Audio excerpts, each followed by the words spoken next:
Phones made it a lot easier to just show like this bravado, like this false confidence. It's everything that you want them to see. Like nowadays, a lot of my friends will be like, oh, like let's dress up for dinner. Like I want to take pictures for Instagram. Like we're gonna look hot. One thing I would change from our generation of flirting is how easy it is to manipulate someone into liking you. I'm still crazy with likes sometimes. Like I'll text my friend being like, hey, like my photo. At this point, it's just kind of like a game, so I can only swipe through when I'm like bored, and I'll like chat you up for like 2 seconds and never talk to you again.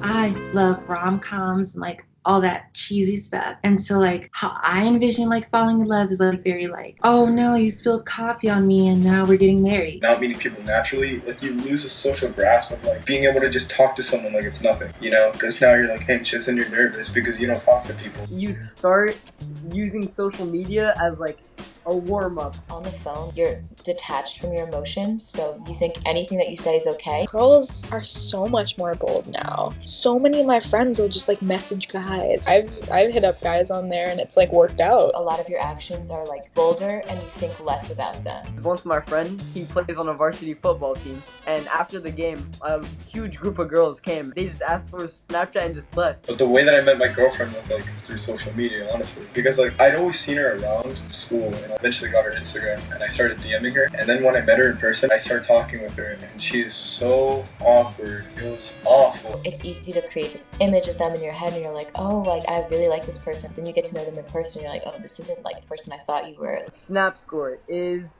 very important, very important. So every time you send one picture, it counts as 1 point to your Snap score. And so when you have 300,000, that means you sent at least 300,000 pictures. You get little stickers every time you like move up like a certain amount in the Snap score. It is a game. When you meet someone new, you always have to check their Snap score. If they have a Snap score that's over 300,000, then that mostly means that they talk to a lot of people. Soft boy is like a guy who's like really in his feelings. Oh, the worst kind of person. He usually like wears all black and like chains. Usually bleached jeans. They like wearing like circle glasses. And like makes music about like how he's like really sad. They're usually pretty privileged too, so it's kind of like, why are you so sad right now? Breadcrumbing is probably like leaving little hints for someone, so they pick up the breadcrumbs. When you string somebody along for like a long time, oh, I like you, and then a week later you're like, who are you? And then you're like, just kidding, I love you. Cuffing season is like a mandated time of the year. January to March. It's a little colder and you're a lot lonelier. So you decide to get cuffed, and that means getting into a relationship and then dipping on them when it's like April and it's warm and it's about to be summer because you want to go have fun with your friends.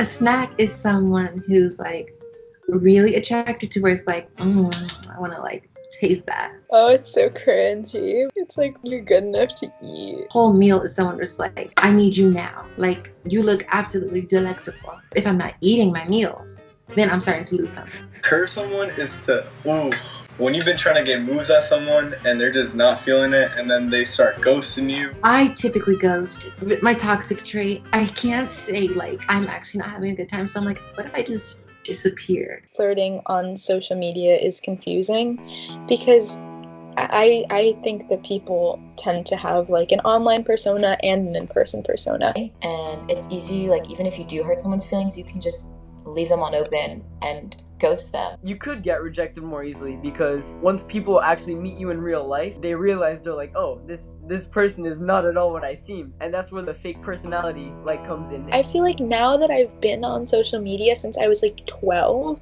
I can't get off it now. It's like all my friends are on there. It's so addictive. The only thing that I would change is like how easily it is to drop people that you're not interested in. I wish people would talk to each other more. I wish people like weren't so nervous to like speak to one another, because words don't mean much when they're over the phone, but in person they mean something.